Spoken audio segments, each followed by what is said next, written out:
Hey guys, this is Skulls of the Shogun, and I'll tell you a little bit about it after getting right to the point. You don't watch a game review to find out what the game is. You watch a game review to find out if the person reviewing it thought it was any good. So I only paid $5 during a Steam sale for this game, and I played it for 30 hours. And to me, if I play it for more hours than I paid for it in dollars, then it was well worth the price, and therefore I think this game was well worth the price. With the caveat that I only enjoyed it because I played it with my children. They loved how cute the game was, they loved all the little animations, they loved how each new level has something new about it that you've never seen before and that you'll never see again. And yeah, so that's what I thought of the game. Now on to what the game actually is. As you can see here, it's a turn-based game where you have up to 5 moves per turn, and you often own more than 5 creatures. So maybe if you own 10 guys, you can only move 5 of them. There are resources that need to be controlled. You can see the little red flame on each of the resources I control and the little blue flame on each of the resources my opponent controls. And often, like for example, rice is just like money. It's like gold or whatever.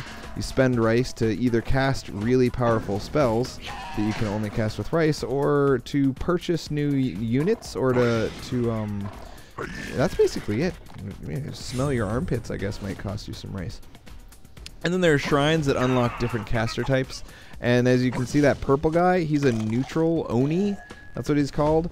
And he's just something you have to play around. You see that cave with the little eyeballs? If you go near to the cave, then the eyeballs pop out. And that means that next turn, a giant purple Oni is going to pop out and hit who's ever closest. So in this case, I made sure that the Oni in the top cave was closest to that blue guy, and now Oni killed the blue guy for me, and that's great. But unfortunately, down at the bottom, the bottom Oni almost killed my general, so he's down to only 2 health out of the 11 that he had.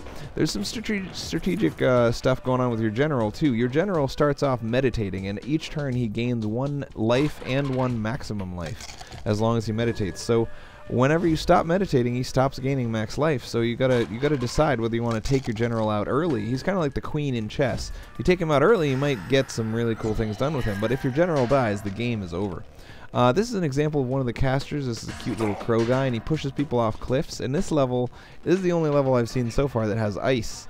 So you can push people extra far right off cliffs, and that's pretty cool. When you kill somebody, they drop a skull. You eat the skull, and that gives you +3 health, so it's good to recover hit points on guys who've taken damage, but it also increases people's maximum hit points. So you might be born with 6 hit points, but if you eat enough skulls, you might have 12, and that can make single or individual guys very powerful. And because you only have 5 moves per turn, and you might have more than 5 guys, having 5 really strong guys is much better than having 10 kind of weak guys. So often a good strategy is to eat all of your skulls on 5 little guys, and then use them to run around just stomping face. You can see how my general has a red mask and a black suit right now. That's because once you eat 3 or more skulls, you become a demon, and you get an extra move per turn. Your general automatically has 2 moves per turn, but when he's a demon, he has 3, and that makes him unbelievably powerful. He can hit 3 people per turn or eat 3 skulls, recovering 9 hit points per turn, so you have to do tons of damage to him to get through that kind of stuff. You see I just cast a gust spell on my own guy, so there's cute little strategy that can go on there with a lot of the spells. You know, offensive spells can also be used defensively, and there's an AoE spell that pushes everybody back and AoEs them. Yeah, I like it. It's a cute little game. So I would warn you against, like, if you're the type of person who's good at every game you've ever played and gets bored with really easy games, I don't know that I'd recommend this game.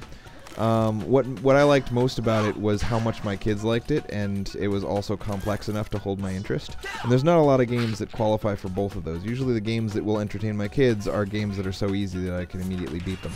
And this had a nice mix of the two. But if I played this game by myself, I think I would have quit after 2 or 3 hours, because it kind of holds your hand. Each new level you unlock a new ability, and so that in the first few levels you don't really have almost any abilities. And yeah, so that's my story, man. Once upon a time, there you go.